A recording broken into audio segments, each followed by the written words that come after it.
Hello everyone, my name is Jad Ivan de la Cruz, and today I am presenting my intermediate programming final project, the Maintenance Tracker application. This application is designed to solve a common real-world problem, tracking the service history of physical assets like machinery or vehicles. It moves away from messy paper logs and uses a structured command line interface to ensure that every maintenance task is documented, searchable, and saved permanently using JSON-based storage. I'll open my terminal and run Python src/main.py.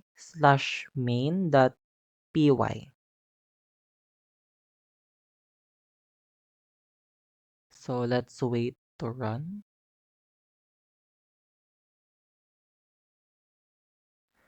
As you can see, when the app starts, it checks for existing data. Currently, our log is empty or our maintenance log is empty, as you can see.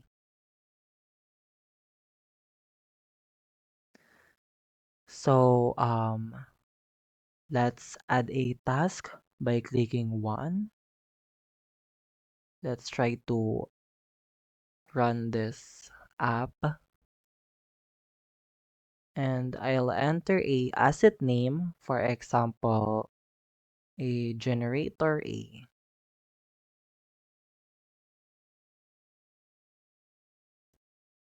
For maintenance detail, for example, is oil change. And for the date is 2026 06/20.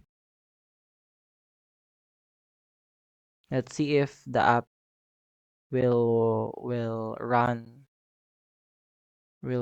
successfully. So notice how the CLI guides the user through the process. The app is actually work. Now I will exit the program or the terminal, and if I open the maintenance log.json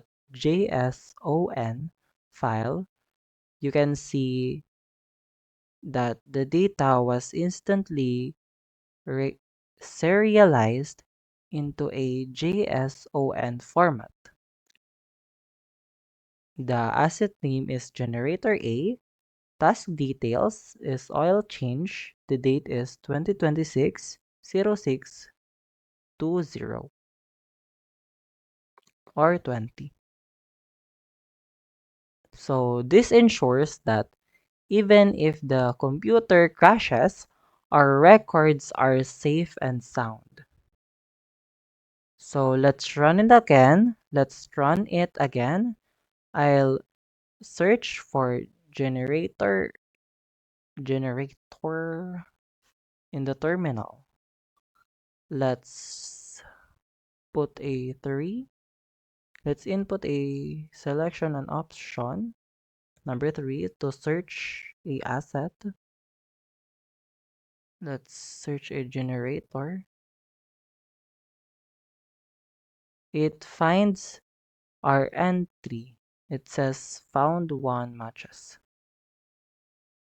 Now, watch what happened if I enter an invalid menu option, like for example number 9, or leave a field blank. The system is designed to handle these inputs without crashing, demonstrating basic input validation. That's how the main.py runs itself.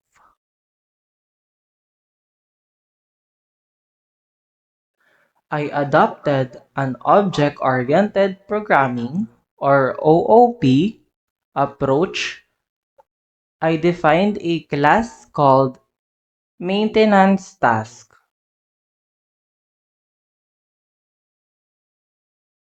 The init method acts as our constructor,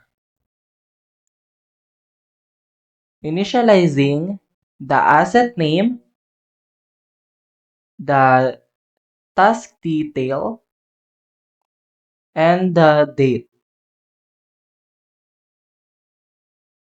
I also included a toDict method.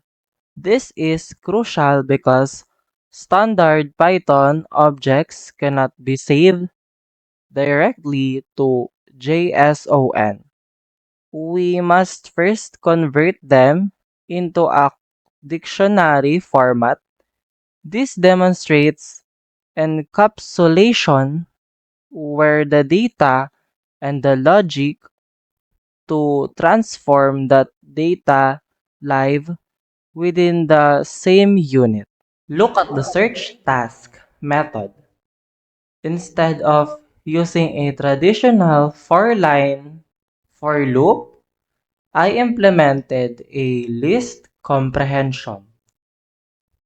T for T in self.task if query dot lower in T. Asset name dot lower. This is a advanced Pythonic way to filter data. It's not just more readable, but it's also more efficient for memory management when dealing with list filtering. In the load data and save data method, I use the with keyboard. This is a context manager. In intermediate programming, managing resources is vital.